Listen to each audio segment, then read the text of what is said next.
Jóvenes, buenos días o buenas tardes o buenas noches. Tengo mucha pena con ustedes por el tema de ese problema de conexión que tuve la vez pasada. Men, este, no tengo idea qué será. Si es ¿cómo se llama? Ya no dije ni costra. El internet o si es, no sé, la cuenta de Zoom o no sé. Vean, este próximo viernes vamos a probar otra cuenta de Zoom que tengo yo con la que trabajo en la Universidad de Costa Rica. Yo les voy a enviar por mensaje de la plataforma de UTAC un enlace con el debido usuario y la clave de acceso para ingresar a esa sesión, para ver si es eso. Es para ir descartando. Eh, Solamente, digamos, he tenido problemas con el grupo de ustedes y con antropología cultural con el tema del internet. El viernes, antes de la clase de lógica y argumentación, después tuve clase de lógica de lo más bien con el grupo de primer año y en la semana pasada también. Entonces, bueno, el tema es ir descartando cuáles pueden ser las causas. Ok, ustedes tuvieron que haber leído de Montserrat Bordes Solanas el primer capítulo de este libro de Las trampas de Circe. Ese libro está orientado principalmente hacia el estudio de la argumentación, pero con base en el estudio de las falacias. Y más o menos parte de la siguiente premisa. Antes de ver cuáles son los buenos argumentos, mejor comencemos por ver cuáles son los malos argumentos. Claramente esta sesión, digamos, o esta lección de lo que estamos viendo y que estoy grabando, no va a partir, digamos, de falacias todavía, pero yo voy a señalar tal vez unas dos. El, Anteriormente yo les había indicado que viéramos estos razonamientos, ¿verdad? Si el mercado es totalmente libre, un solo proveedor no puede alterar los precios. Si un solo proveedor no puede alterar los precios, es que hay un gran número de proveedores. En consecuencia, el mercado es totalmente libre, no hay un gran número de proveedores. El que sigue, si aumentan los precios, aumentan los salarios. Los precios aumentan si el gobierno no los controla. Si el gobierno los controla, no hay inflación. Pero hay inflación. En consecuencia, aumentan los salarios. Y el último, si se elevan los precios o los salarios sobre inflación. Si hay inflación, entonces el Congreso debe regularla o el pueblo sufrirá. Si el pueblo sufre, las consecuencias se harán impopulares. El Congreso no regula la inflación y los congresistas no se volverán impopulares. En consecuencia, los salarios no subirán. Como ustedes bien saben, y viniendo del curso anterior de lógica simbólica, saben que todo esto se puede formalizar, que podemos hacer una aplicación de reglas, principalmente de modus ponens, principalmente de simplificación o introducción o eliminación de conjunciones, etcétera, etcétera. Pero lo que nos interesa en este curso no es tanto esa aplicación de esas reglas, que funcionan de una manera muy estandarizada y muy clara para cierto tipo de razonamientos. Lo que nos interesa aquí más bien es ver el carácter de las proposiciones. Por ejemplo, ese 96, la presunción de que el mercado es totalmente libre y la presunción de que eh, hay un gran número de proveedores en lugar de que haya un solo proveedor, son presunciones que nosotros, digamos, tendríamos que corroborar con el tema de la realidad. Y también tratar de determinar si este tipo de razonamientos tienen una estructura deductiva o una estructura inductiva. Ciertamente todo este tipo de razonamientos que hay aquí, como ustedes pueden ver, son razonamientos condicionales. Utilizan el lenguaje natural, las palabras que usualmente se utilizan para la implicación, ¿verdad? Sigamos adelante, después vamos a regresar a esto. Yo estaba preparando esta formalización, como ustedes la ven en la formalización del primero. Si P entonces no Q y no Q entonces R, por lo tanto P o no R, ¿verdad? Esa era la formalización ¿cuál era? Del número 96. Pero esto ya vamos a dejarlo así. Ok. Tenemos ahora la referencia que hay en este texto, el tema de Montserrat Bordes Solanas, al tema de los actos de habla. Eso es muy importante, porque como mencioné hace un ratito, el hecho de que nosotros nos concentremos en el carácter de esas proposiciones, que existe una cantidad de proveedores, un solo proveedor, la cuestión del mercado y todo eso, tiene que ver también con cierto tipo de intencionalidad que hay de fondo en la manera en que uno estructura o organiza el razonamiento, lo que en términos un poco más técnicos se le llama las proferencias del verbo proferir. Un acto de habla entonces es una acción ejecutada verbalmente con fines comunicativos. Este primer elemento que dice ejecutada verbalmente con fines comunicativos es aquello que acabo de llamar una intencionalidad, una actitud intencional. Los actos de habla argumentativos implican llevar a cabo un razonamiento. No todo razonamiento se lleva a cabo por medio del lenguaje, aunque se transmita habitualmente así, y sea lingüístico el mejor modo de reproducirlo y conservarlo. Esta idea puede sonar un poco contraintuitiva, no todo razonamiento se lleva a cabo por medio del lenguaje, pero tengan ustedes en cuenta algo, que el lenguaje puede entenderse de varias maneras.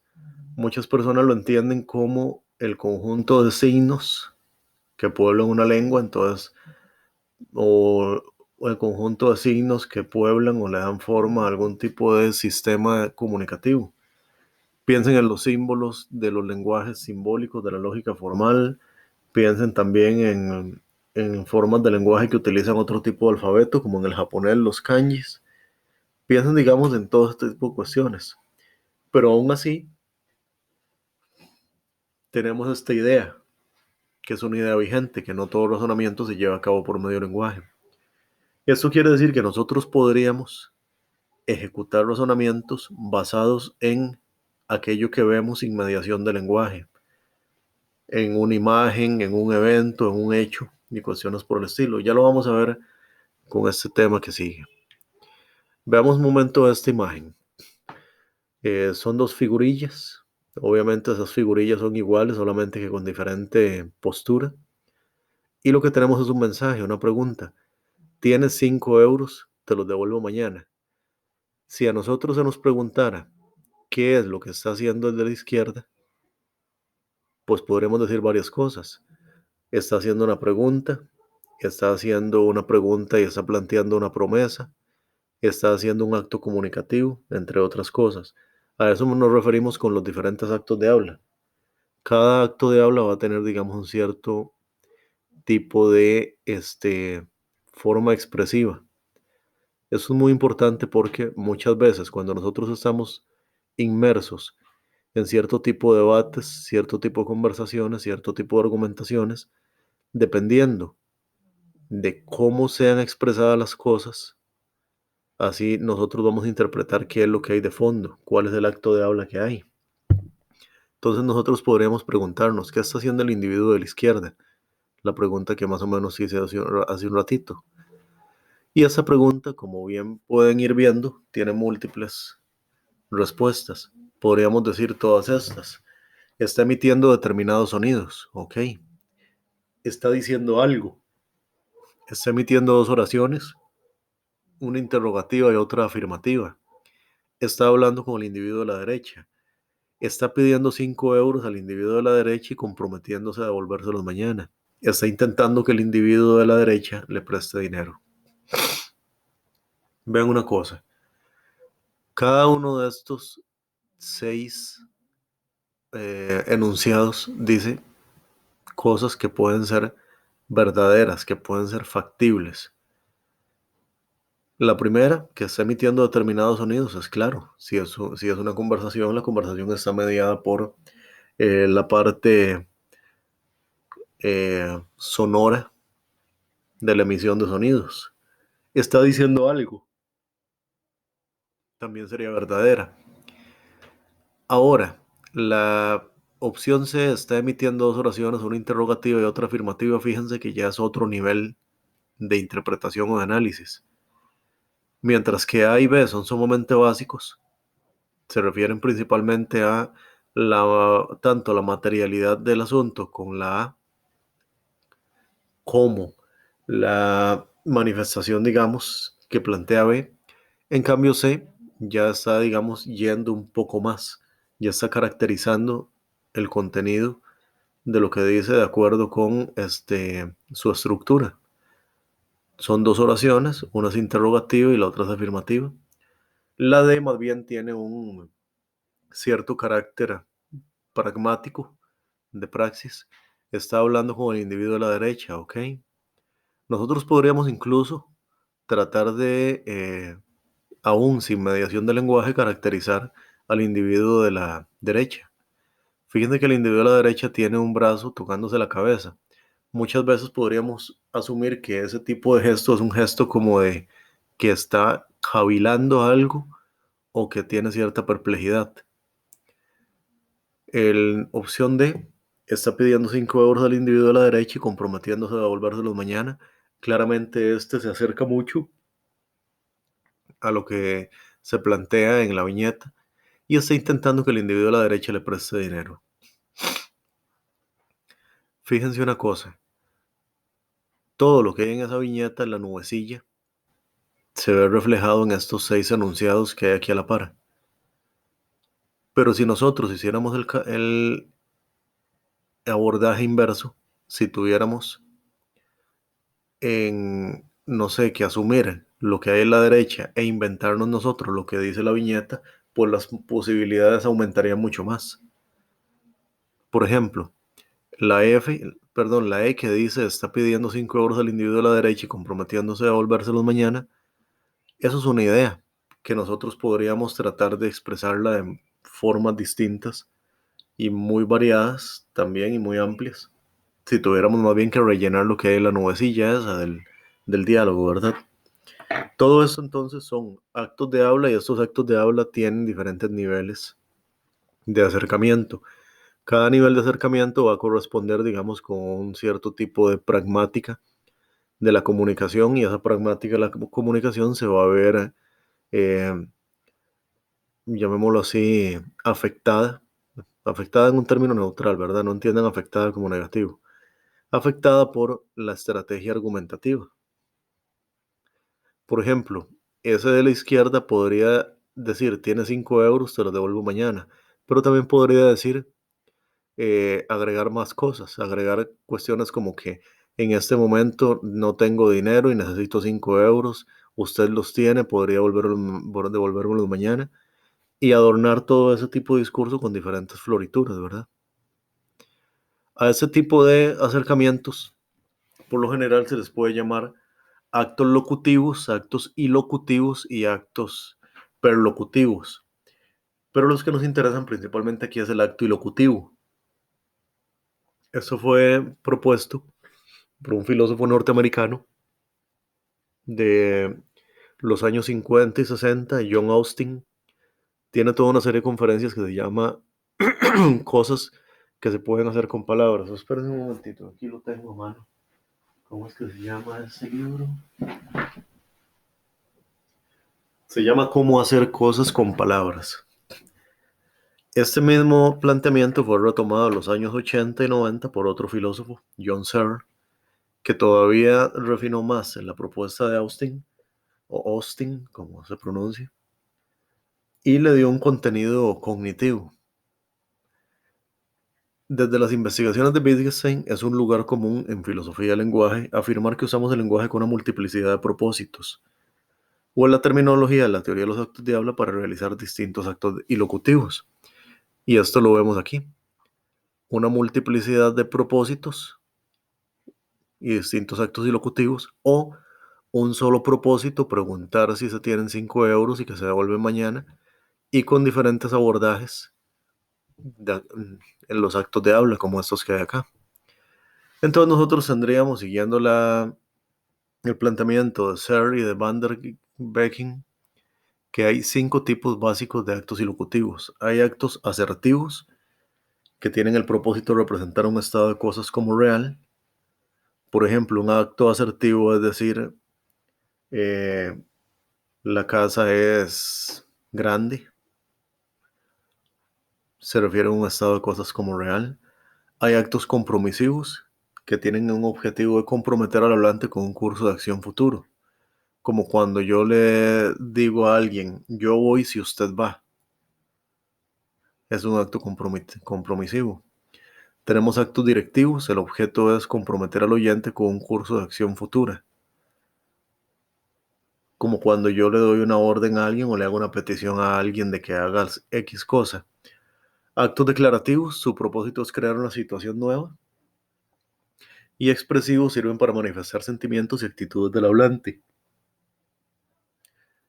Todo este tipo de cuestiones parece que están ligadas en cierta manera con un cierto tipo de explicación, abordaje o teoría de la comunicación.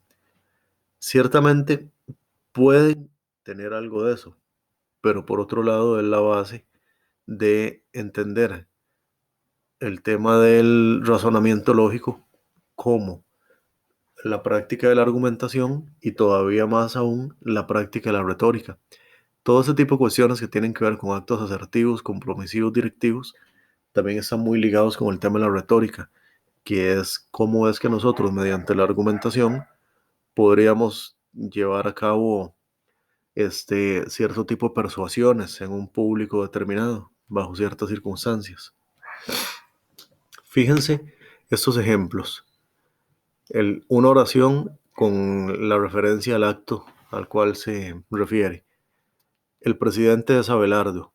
Es un acto asertivo, está, como bien decía ahí, está expresando un estado de cosas, tiene un carácter descriptivo. El presidente es Abelardo, el rector es Antonio, el diputado es Luis y el fraile es Casimiro. Casimiro es como nombre de fraile, ¿verdad? Abelardo, te prometo que serás presidente, compromisivo. Abelardo, tienes que ser presidente, directivo. Abelardo, te nombro presidente, declarativo. Abelardo es el presidente, expresivo. Este ejemplo es bastante claro, ¿verdad? Ahora fíjense una cosa. Con el asertivo, nosotros podríamos decir el presidente es Abelardo, pero también podríamos darle vuelta al enunciado y decir Abelardo es el presidente. O podríamos hablar como el maestro Yoda en Star Wars. Presidente Abelardo es, decir, presidente Abelardo es él, como habla el maestro Yoda, ¿verdad? Todo ese tipo de cuestiones podría, digamos, expresarse una misma idea pero utilizando otras palabras. Abelardo, te prometo que serás presidente, compromisivo. Abelardo, te juro que serás presidente. Abelardo, doy fe de que serás presidente. Abelardo, te prometo que serás, y cambiamos presidente por otro término, el máximo jerarca de este país o el, no sé, el jefe de Estado de este país, etcétera. Todo ese tipo de cuestiones de diferentes proposiciones enunciadas, o en este caso oraciones, tienen ese carácter. Y fíjense una cosa, decíamos que el carácter de acto ilocutivo está ligado con la intencionalidad que hay en la comunicación. Y ustedes lo ven de una manera muy palpable en todos estos ejemplos. Todos están jugando con dos elementos, un individuo Abelardo y la relación ser presidente, ¿verdad? Ok, sigamos adelante. Aquí nosotros tenemos ya una serie de ejemplos en este cuadro. De los actos asertivos, del acto compromisivo, del acto directivo, del declarativo y del expresivo. Fíjense que en la columna, en la primera columna de la izquierda, debajo de acto, donde vienen todas estas palabras, asertivo, compromisivo, está la letra P, que es una variable proposicional, la usamos siempre, pero hay unos símbolos a la par. Esos símbolos tienen que ver con otro tipo de manera de diagramar argumentos. Aquí no nos interesa explicarlos, pero ahí aparecen pues, porque están ahí. Después viene el contenido proposicional. El contenido proposicional tiene que ver, digamos, con cuál puede ser la intencionalidad que hay. Después viene en la tercera columna de izquierda a derecha, esto que dice el acto preparatorio, que es la manera en que nosotros diagramamos cuál es la relación que hay entre el hablante, el oyente y la proposición P, ¿verdad? Por ejemplo, en el acto asertivo, nosotros tenemos H tiene razones para creer que P. No es obvio que O sepa que P. ¿Qué tiene que ver eso entonces con algo como decir Abelardo es el presidente? Bueno, el hablante tiene razones para creer que Abelardo es el presidente, pero aún así, como no es obvio para el oyente que Abelardo es el presidente, que P, entonces tiene que declararlo, tiene que hacer ese tipo de aserción. Esta cuarta columna, la que dice sinceridad, ese tema, digamos, de sinceridad tiene que ver con qué es la estructura lógica proposicional que hay de fondo. Para que el hablante H tenga razones para creer que P, de fondo tiene que existir que H cree que P. El hablante cree que Abelardo es el presidente. Ahora, este elemento que dice esencial cuenta como se asume entonces que P representa un estado de cosas efectivo. En efecto, Abelardo es el presidente. Y las diferentes maneras en que nosotros podríamos visualizarlo es haciendo referencia a ese tipo de verbos en infinitivo. Afirmar, predecir, admitir, disentir, conjeturar. Yo afirmo que Abelardo es el presidente, predigo que Abelardo es el presidente, admito que Abelardo es el presidente, disiento, Abelardo es el presidente, o con base en una conjetura, concluyo que Abelardo es el presidente. Entonces, la condición de sinceridad, eso es muy importante, tiene que ver con la actitud proposicional que relaciona al hablante H con la proposición P. Y la clarificación de eso es la parte preparatoria. Para decir nosotros H cree que P, deben satisfacerse dos condiciones al menos. La condición de que H tenga razones para creer que P y que lo profiera. Abelardo es el presidente en nuestro ejemplo porque resulta que no es obvio para el resto de los oyentes que Abelardo es el presidente. Es como que nosotros, por ejemplo, estemos en una clase y estemos discutiendo algo y algún estudiante mencione, compañeros, recuerden, doña Patricia es la rectora. Obviamente, ese acto de habla en una discusión lo que está haciendo es llamando la atención de que existe una figura clara que puede que no resulte obvia, puede que no resulte pertinente y por lo tanto haya que traer a colación. Vamos con el compromisivo. Tenemos una acción futura de H. Recuerden los ejemplos que teníamos acá. Abelardo, te prometo que serás presidente. Ok. H es capaz de hacer P. No es obvio que H fuera a hacer P. Entonces, si alguien le promete a otra persona, le prometo que va a ser presidente, eso supone entonces que H está en condiciones o en capacidad de asegurar lo que va a pasar. O por lo menos tener agencialidad. Agencialidad es cuando alguien actúa o pone en juego sus capacidades cognitivas e intelectuales, así como sus capacidades físicas, incluso también no solo sus capacidades, también sus facultades. Por ejemplo, yo tengo la capacidad de actuar y al mismo tiempo tengo la facultad de enjuiciar moralmente la acción hecha o la acción que se está evitando hacer. Eso es agencialidad, ¿verdad? Entonces, el compromisivo H es capaz de hacer P. No es obvio que H fuera a hacer P. Y tenemos entonces, en la sinceridad, H tiene la intención de P. En lo esencial, se asume por parte de H la obligación de hacer P. Ok. Vean que en la columna preparación, recuerden que todo esto tiene que ver con actos de habla. Cuando uno habla es, uno, manifestando uno, que se es capaz de hacer P, y dos, que el hecho de expresarlo se da por la condición de que no es obvio, no se puede asumir como tal, ¿verdad? Por supuesto, hacia el final las variantes tenemos que es prometer, ofrecer, amenazar, consentir. Estos verbos en lenguaje infinitivo lo que hacen es dar cuenta de las maneras en que pueden aparecer las proferencias. Regresemos al ejemplo. Abelardo, te prometo que serás presidente. Prometo estaría con el término prometer. Abelardo, te ofrezco que seas presidente. O con el amenazar. Abelardo, le juro que usted debe ser presidente. Ahora con el directivo. Se refiere a una acción futura del oyente. El oyente es capaz de hacer P. No es obvio que el oyente fuera a hacer P. El hablante quiere que el oyente haga P. H quiere que O haga P. Un intento de hacer que O haga P. Y ahí están los verbos o variables o los que puede aparecer. El declarativo, una acción actual de H. H tiene la potestad de hacer P con su emisión. En este caso no hay una condición de sinceridad previa.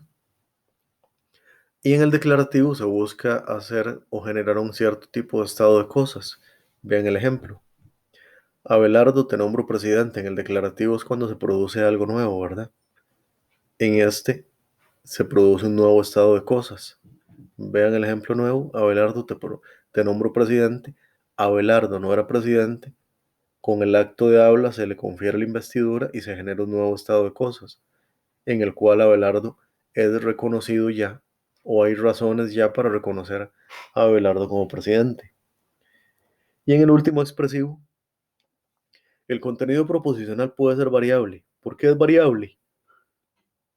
Porque como es expresivo, puede manifestarse de diferentes maneras, desde diferente tipo de modalidades, igual con la condición preparatoria.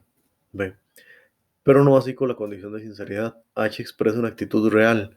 Vean el ejemplo aquí atrás. Abelardo es el presidente y con signos de exclamación. Es como cuando alguien está feliz. Eso es como en Juego de Tronos, cuando Jon Snow se convierte en el rey en el norte, el rey del norte. Entonces todo el mundo dice, The King in the North, The King in the North. Es ese tipo de exclamación, es cuestión expresiva, The King in the North. Igual, qué buenos ejemplos, The King in the North. Ok, el hablante entonces expresa su actitud real. Y por supuesto, como estamos hablando de cuestiones expresivas, en la condición esencial hay un cierto estado psicológico que es el que motiva a los hablantes a expresarse de cierta manera. Ok, este cuadro es muy útil para clarificar, digamos, las diferentes modalidades en que vea los tres elementos, o cuatro elementos si se quiere. Un elemento es el hablante y todas las disposiciones y compromisos que tiene el hablante, tener razones, ser capaz, tener la potestad. Después viene P, que es el contenido proposicional, que puede expresarse con cualquiera de esos o puede asumir cualquiera de esos eh, verbos que están ahí en la última columna a la derecha. Tenemos otro elemento que es el oyente y a su vez el oyente también presenta cierto tipo de condiciones que lo hacen propicio para aceptar que P, rechazar que P, verse afectado por P. Y por último, el acto de habla general. El acto de habla general es como en este cuadrito los ejemplos. Abelardo, te prometo que serás presidente. Abelardo, tienes que ser presidente. Ok, sigamos. Ahora nosotros teníamos en este capítulo de Montserrat Bordes Solanas un primer acercamiento a las diferentes formas o modos de expresar razonamientos. Este ejemplo es tomado del libro. Como ustedes ven, es bastante útil, digamos, seguir una consecución en orden alfabético. Entonces tenemos A, algunos empresarios son mafiosos, todos los mafiosos son hipócritas, por lo tanto algunos empresarios son hipócritas. Eso es un silogismo de la forma I a I, ¿verdad? Y proposición particular, afirmativa. A, proposición categórica o proposición universal afirmativa y otra vez el algunos, una proposición particular afirmativa, ¿verdad? Entonces tiene la forma I ahí.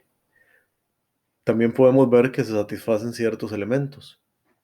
Si hay un cuantificador particular, la conclusión es particular. Entonces, eso lo pueden ver ahí. Por otro lado, tenemos tres términos y uno de esos términos es el término medio. El término medio, en este caso, es mafiosos, que es el término que se repite, es el término que permite hacer un enlace.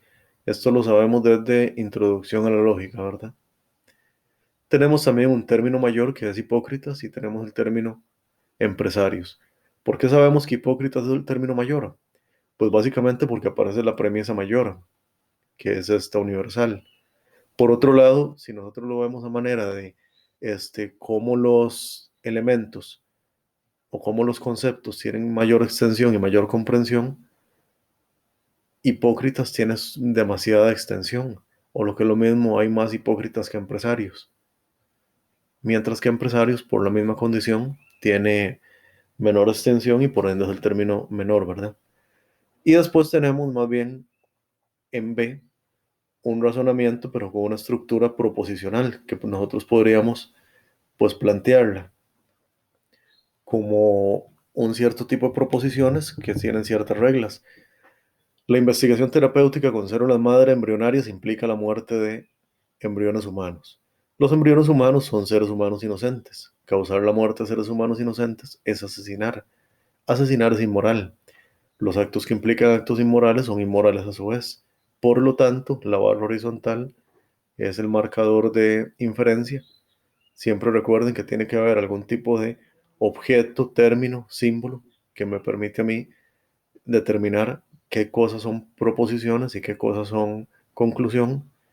Bueno, en este caso la barra horizontal es un marcador de inferencia. Dado todo lo anterior en B, por lo tanto, la investigación terapéutica con células madre embrionarias es inmoral. Ok, ahorita no me interesa determinar la validez o invalidez de esto. Ya llegaremos a eso. Me interesa caracterizar, por ejemplo, lo que pasa en B. La investigación terapéutica con células madre embrionarias implica la muerte de embriones humanos. Cuando esto se dice, implica inmediatamente, si yo tuviera que simbolizar este enunciado, tendría que decir si P entonces Q, porque es una implicación.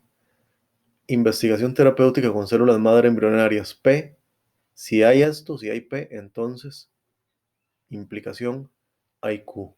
Entonces hay muerte de embriones humanos. Los embriones humanos son seres inocentes.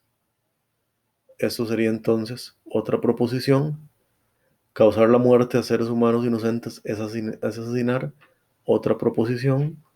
Asesinar es inmoral. Otra proposición. Los actos que implican actos inmorales son inmorales a su vez. Ojo, aquí, por el hecho de tener en la palabra implican, tendríamos entonces que simbolizarlo con la flecha con orientación a la derecha de la implicación.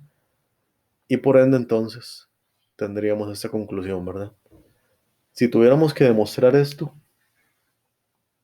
con lógica, a partir de la lógica proposicional, pues tendríamos que utilizar una serie de reglas básicas de demostración sintáctica. Seguimos adelante, ahorita vamos a regresar a todo esto.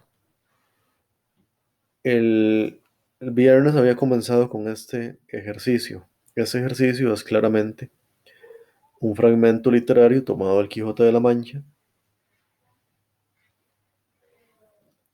en un diálogo entre Sancho y el Quijote. Básicamente, Sancho está haciendo aquí alusión al hecho de que hay más santos y frailes y personas ligadas al ejercicio de la religión en el cielo que caballeros andantes. Por lo tanto, hay que dedicarse a, no sé, a actividades piadosas, religiosas, y declinar del ejercicio de las armas, del ejercicio de los caballeros. Sin embargo, el Quijote rechaza un tanto eh, este razonamiento de Sancho. Lo voy a leer para tenerlo con un poco más de claridad. ¿Qué quieres que infiera, Sancho, de lo que has dicho? Esa palabra infiera es un marcador de inferencia, la palabra en sí misma.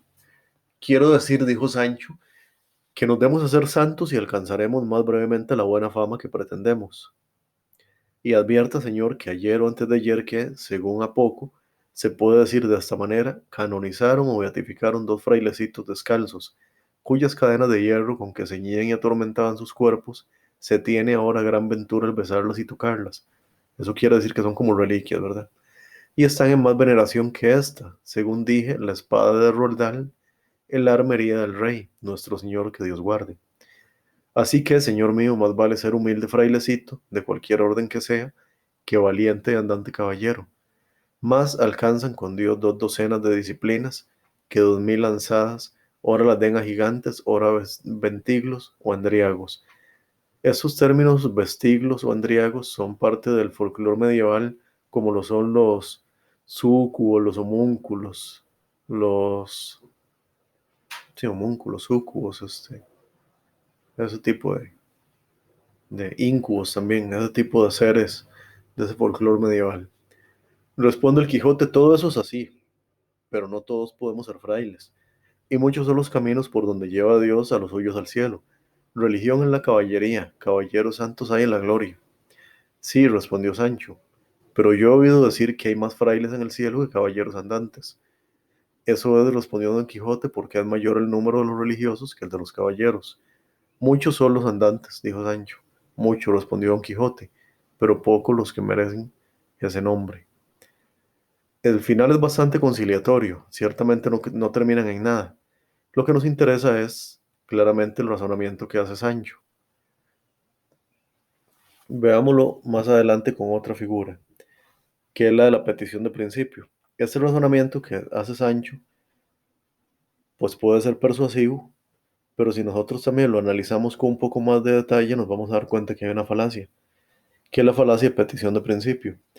La petición de principio puede manifestarse de dos maneras, o como un argumento circular, donde la conclusión es una de las premisas, o también como cuando utilizamos como premisa un elemento que no es corroborable ni en la experiencia, ni empírica, ni cognitivamente, mediante el razonamiento. ¿Cuál es, en este caso, en lo que está planteando Sancho, el elemento que constituye una gran petición de principio, que no es corroborable ni en la experiencia ni cognitivamente? El hecho de decir que en el cielo hay más santos que caballeros. Ese tipo de afirmaciones, por la improbabilidad que tienen, por carecer de formas en las cuales corroborar si es cierto o si son el caso, pues se dan por sentadas y tienen cierto tipo de fuerza psicológica. Obviamente en un tipo de discurso persuasivo, argumentativo o también en algún tipo de exhortación retórica, ese tipo de recursos podrían conmover y afectar, digamos, las emociones de sus oyentes. Pero en términos estrictos, es un cierto tipo de referencia que no es corroborable ni empíricamente ni cognitivamente. Veamos los ejemplos. Este tipo de petición de principio es, bueno, petitio principi. Este colegio es paternalista, tenemos esa proposición. ¿Por qué? Porque trata a los estudiantes como niños. Fíjense que esta estructura tiene la forma P, entonces P. Si este colegio es paternalista, entonces trata a los estudiantes como niños. Ser paternalista es tratar como niño, ¿verdad? Pero nosotros podríamos darle la vuelta. Este colegio trata a los estudiantes como niños. ¿Por qué? Porque este colegio es paternalista. Fíjense que el argumento es circular y no aporta absolutamente nada nuevo. Sin embargo, el diferente uso del lenguaje y principalmente lo que acabamos de ver, la modalidad expresiva o el acto de habla que hay, tiene diferentes formas. Este colegio es paternalista, es declarativo. Yo estoy declarando que este colegio es paternalista. Y la conclusión, porque trata a los estudiantes como niños, es asertivo. Entonces también, como tiene esos diferentes actos de habla, se parece, daría la impresión que se está diciendo algo novedoso o que se está diciendo algo que parece profundo, o que se está haciendo alarde de algún tipo de conocimiento, pero simple y llanamente es la misma proposición bajo diferente acto de habla. Declarativo, este colegio es paternalista, y asertivo hacia el final porque trata a los estudiantes como niños, ¿verdad? Pero tiene la forma P, por lo tanto P, o P entonces P. Utiliza como premisa lo mismo que dice la conclusión. La idea es que el principio, la garantía de una demostración no puede apoyarse en la conclusión. Una cosa no puede ser probada por sí misma.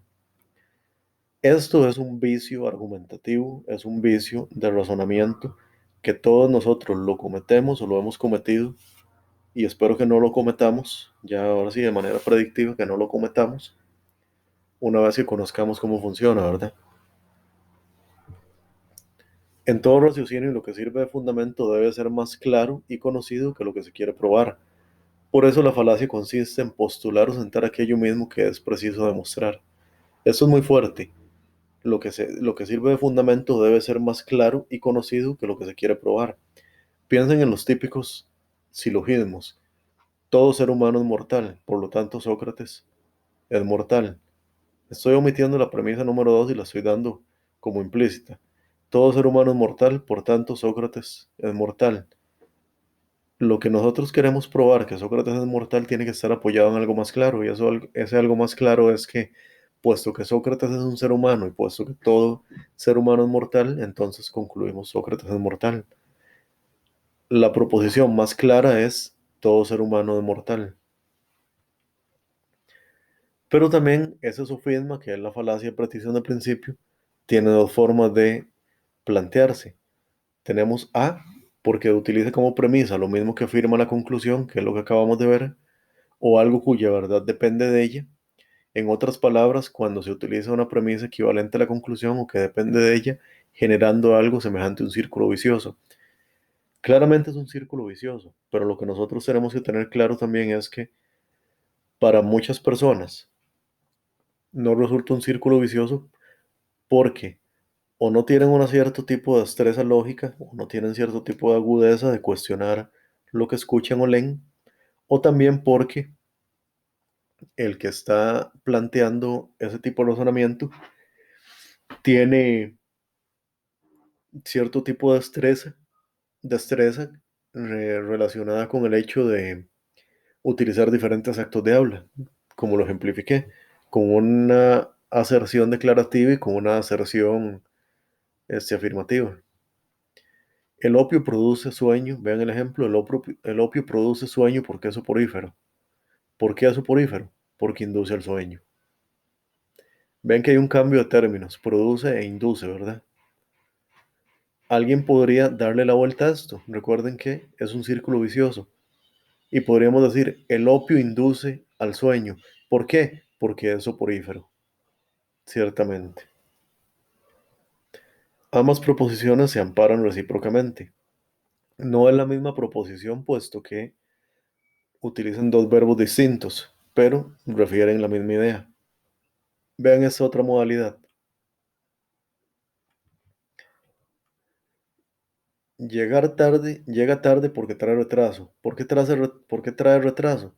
Porque no ha llegado a su hora. Esto parecen diálogos, no sé, tomados de Chespirito, ¿verdad? Sócrates fue maestro de Platón y Jenofonte, porque estos fueron discípulos de aquel. Me gusta el coñac porque es mi bebida favorita. ¿Por qué es su bebida favorita? Porque le gusta.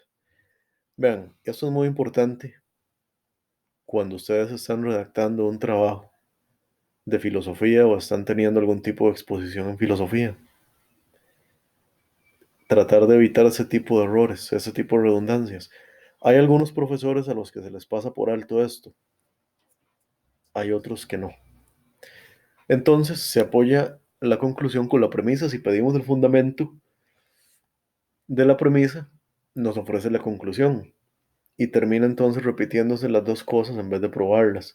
Y es un círculo vicioso que deja a cualquiera en las tinieblas con la respuesta como la pregunta, ¿verdad?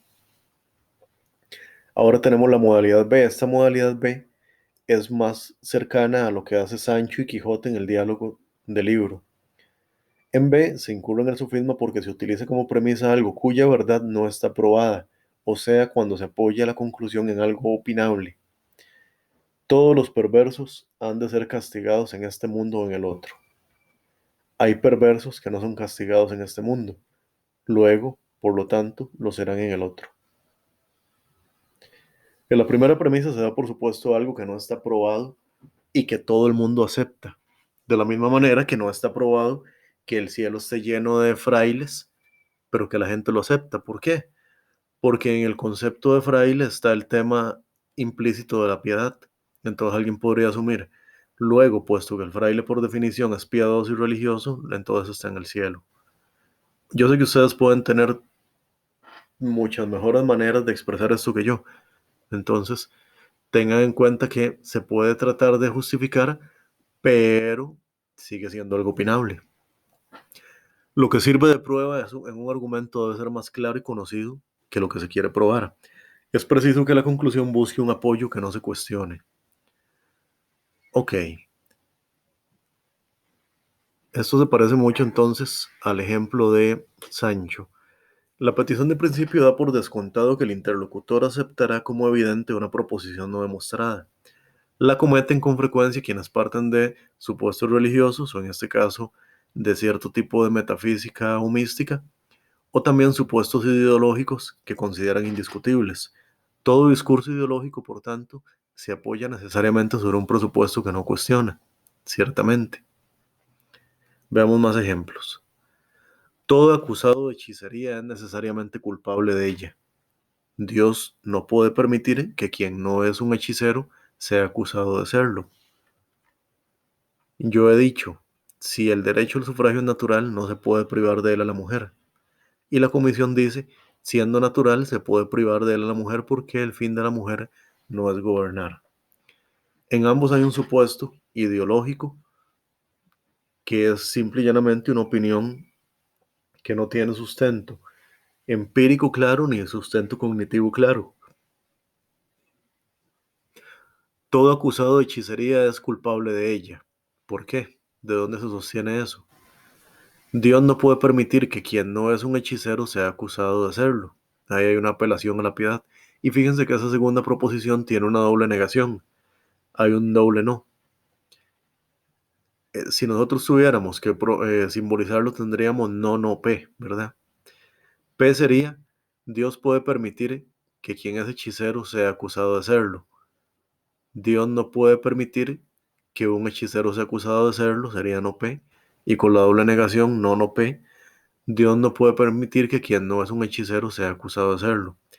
Aquí este es un problema porque a la hora de simbolizarlo puede que la proposición termine diciendo cosas muy distintas a lo que está proferiendo esta breve exhortación o argumento. Y en el 2, en el segundo, si el derecho al sufragio es natural, no se puede privar de él a la mujer. ¿Cuál es el supuesto? El supuesto puede ser que ese derecho al sufragio sea natural. En realidad, el derecho al sufragio no es natural. Es un constructo humano, no es una propiedad natural. Pero también nosotros tenemos un problema igual en el segundo. Si es natural, se puede privar de él a la mujer porque el fin de la mujer no es gobernar.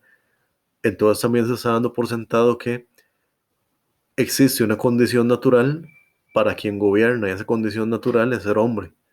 Por lo tanto, en todas las mujeres no pueden tenerla. Fíjense ustedes, digamos, la serie de supuestos que hay, pero también fíjense que este tipo de aseveraciones, como en el primero o en el segundo, son plenamente cotidianas. Y nosotros muchas veces caemos en ese tipo de discusiones e incluso nos implicamos en esas discusiones y somos bastante muchas veces descuidados por la manera en que se expresan las cosas y aquello que se da por sentado que da contenido a esas cuestiones, ¿verdad? De nuevo, aquí está otra vez el ejemplo y es bastante claro que esa referencia, que el cielo está más lleno de gente piadosa que de caballeros, pues obviamente es una petición de principio. Y el Quijote también, pues no es que cae en la trampa, porque aquí no hay una trampa, pero se vuelve cómplice no es la palabra. Eh, bueno, entra en el juego también al suponer que existan caballeros en el cielo y todo eso. Sigamos adelante. Según esa modalidad de petición de principio, se puede referir a esta falacia todos los argumentos en que se prueba una cosa incógnita por otra que es tanto o más incógnita. Por ejemplo, en el caso de Sancho, se prueba una cosa incógnita por otra que es más incógnita. Se prueba una condición incógnita de que alguien va a ser más recordado y virtuoso siendo fraile o piadoso, que eso es algo que no lo sabemos, una cuestión incógnita, por algo todavía más incógnito, porque el cielo está lleno de frailes. Ciertamente, ese tipo de argumentación, pues es una argumentación bastante endeble. Se basa en una petición de principio clarísima. Sigamos con los ejemplos de razonamientos. Estos ejemplos de razonamientos más bien tienen un carácter inductivo. Son inducciones. Los cisnes observados en Occidente hasta el siglo XIX son blancos. Por lo tanto, todos los cisnes son blancos. El doctor Pedro Cavadas, primer cirujano del mundo en llevar a cabo con éxito un trasplante de manos, ha sido también el primer cirujano que ha practicado en España un doble trasplante de brazos y el primer trasplante de cara. El conductor de un autobús siniestrado gravemente mutilado debido a una explosión será operado en breve por el doctor Cavadas para recibir un trasplante de brazo. Por lo tanto, la operación del trasplante de brazo para el conductor por parte de Cavadas será un éxito.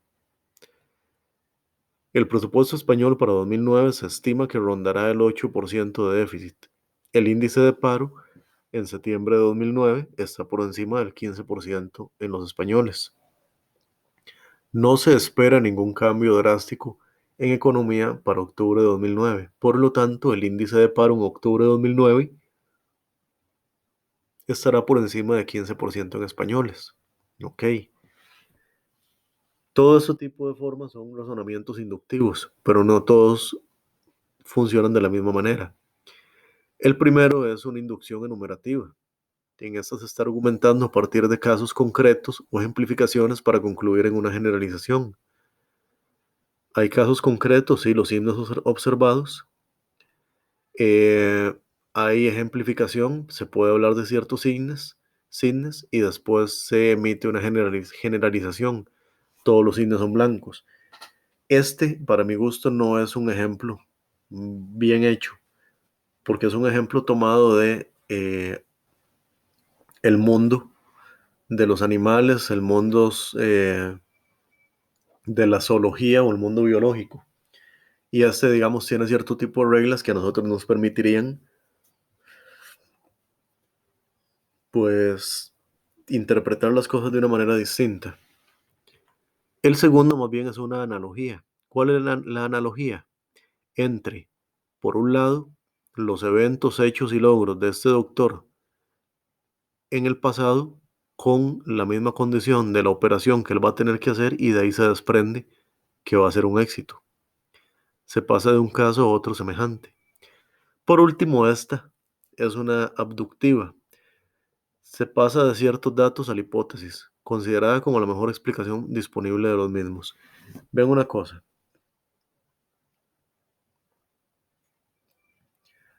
cuando ustedes ven una serie de detectives, una película de detectives y todo aquello que a nosotros nos parecen destrezas intelectuales de esos detectives, como decir Sherlock Holmes, todas esas tienen la modalidad de hacer una inferencia abductiva.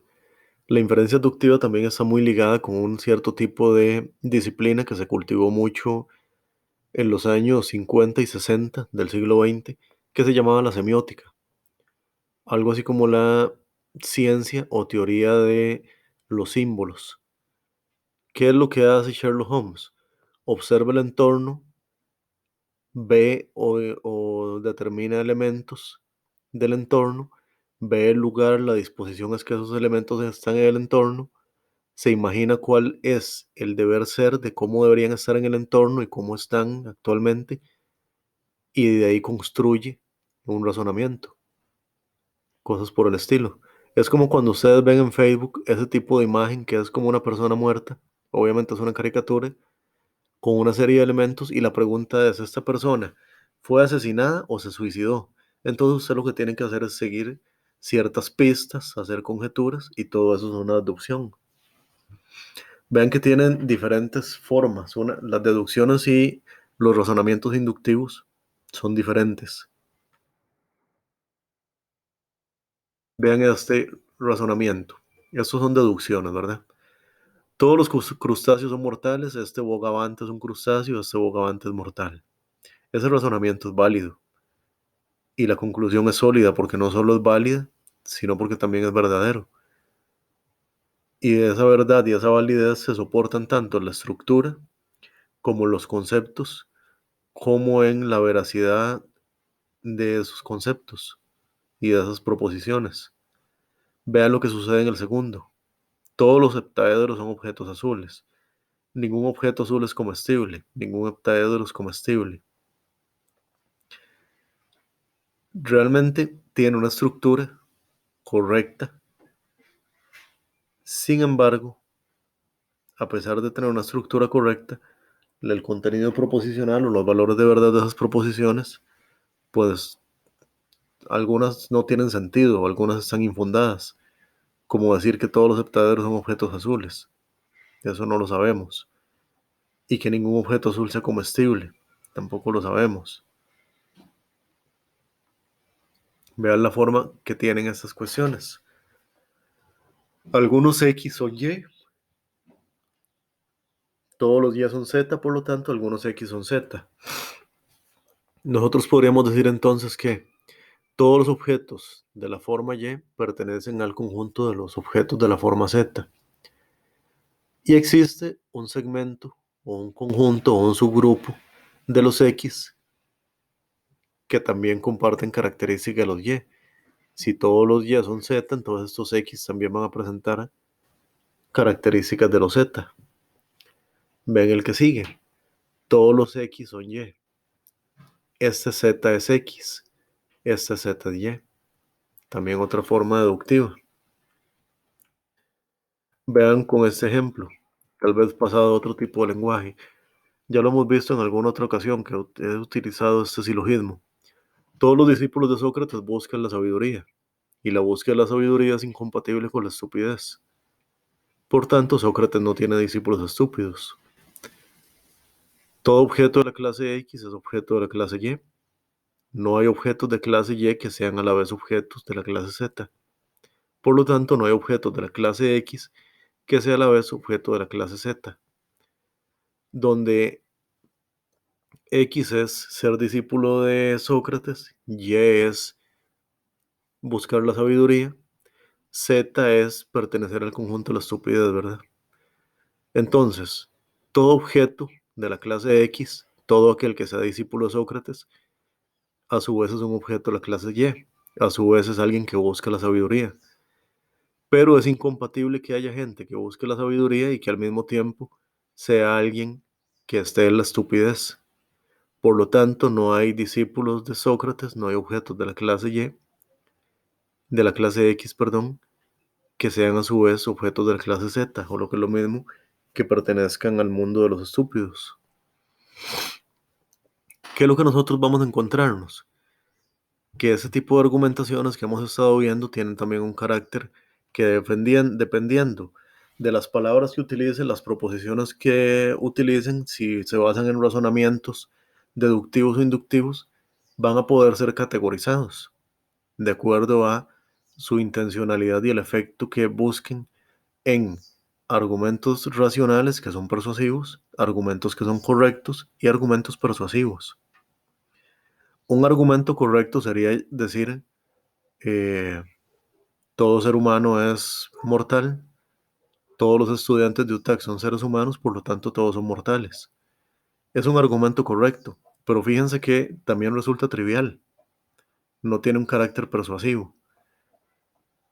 Ahora bien, yo podría tener argumentos que son racionales y persuasivos. Que sean racionales quiere decir entonces que tienen cierto grado de correctitud y al mismo tiempo buscan incidir o persuadir al oyente. Y después tenemos solamente los argumentos persuasivos. Los argumentos persuasivos no necesariamente son racionales y no necesariamente son correctos, pero pueden tener cierto tipo de efecto psicológico o estar basados en cierto tipo de eh, intención en el oyente que terminan logrando que se los acepte. Si nosotros pensamos en este momento en el ejemplo de Sancho y el Quijote, ese diálogo sería una argumentación correcta, una argumentación racional persuasiva o una argumentación persuasiva. Si tuviéramos que eliminar alguno de estos tres, yo quitaría que es un argumento correcto, no es un argumento del todo correcto. Tendríamos que pensar si es racional persuasivo o si es persuasivo solamente. Y nos damos cuenta que el razonamiento que realiza Sancho con Don Quijote es racional y persuasivo. ¿Por qué es racional y por qué es persuasivo? Porque uno, la parte persuasiva, juega con el tema de las creencias de carácter religioso, pero también es racional porque está amparado en una cierta estructura lógica que se basa en plantear premisas, aportar ejemplos, contrastar la veracidad o carácter de una premisa con la veracidad o carácter de otra premisa, o lo que es lo mismo, cuando compara el valor de ser fraile en comparación con el valor de ser caballero andante, etcétera, ¿verdad?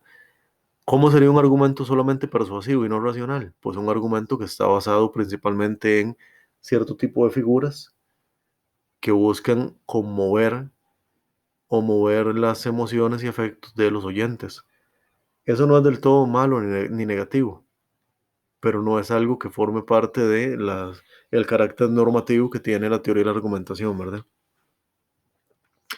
Los juicios sobre la razonabilidad de un argumento son juicios normativos, no juicios de gusto. Si fueran juicios de gusto, serían solamente persuasivos. Son normativos cuando retoman el carácter racional y también el carácter correcto. Un argumento, por lo tanto, un argumento razonable es vinculante independientemente de las tendencias subjetivas de cada uno. A esto es lo que podemos llamarle también la fuerza de los argumentos.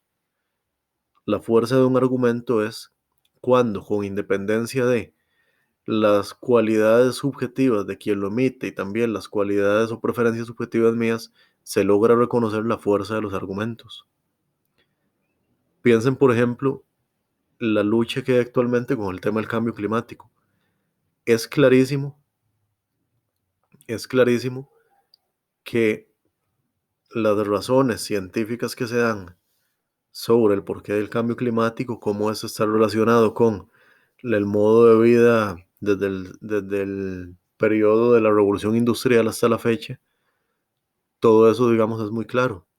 Sin embargo, muchas veces la persona no le da importancia a la fuerza de las razones y se quedan solamente las tendencias subjetivas.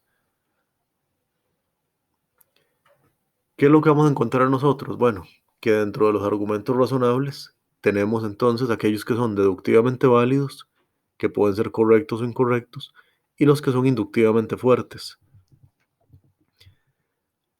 Todos estos que hemos visto, el de Sancho Panza, el del déficit de paro que en los españoles, el de los cisnes que son blancos, el de, ¿cómo se llama?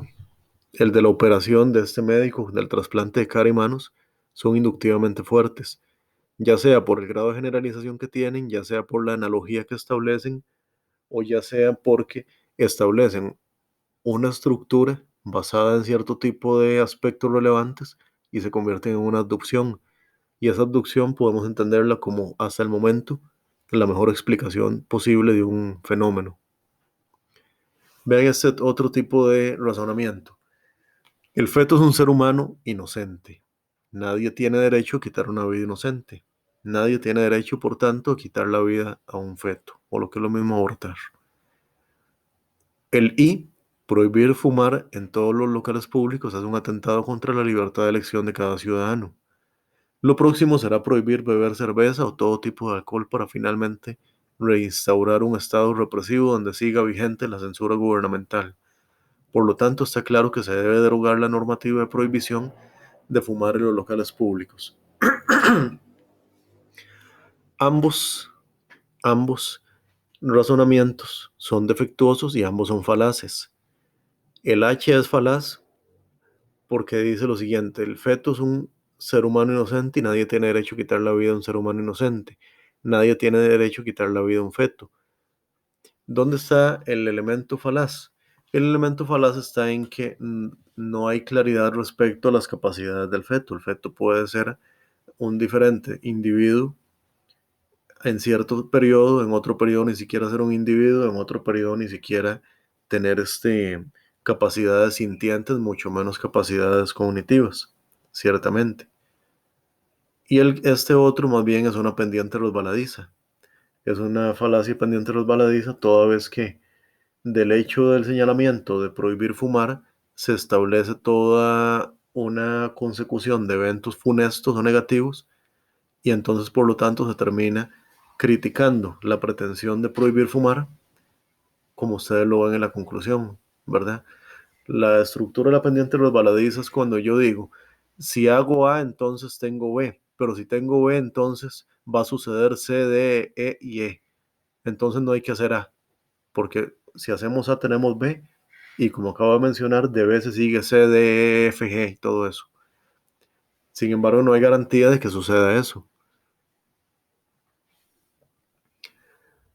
Ok, tenemos entonces una tercera forma con la cual acercarnos a los argumentos y ya entonces nos vamos acercando. No, la verdad es que vamos a dejarlo aquí. Vamos a dejarlo aquí porque esto ya está durando mucho. Esto lo vamos a retomar en la próxima clase. Espero que podamos conectarnos. Realmente fue bastante frustrante la vez pasada. Y espero que no les resulte muy largo este video y que puedan verlo, no sé, los que quieran verlo de seguido, perfecto, y los que no, pues lo puedan ir viendo por partes, aunque no es correcto que yo diga eso hasta el final del video. Pero bueno, es un argumento circular. Muchas gracias, jóvenes.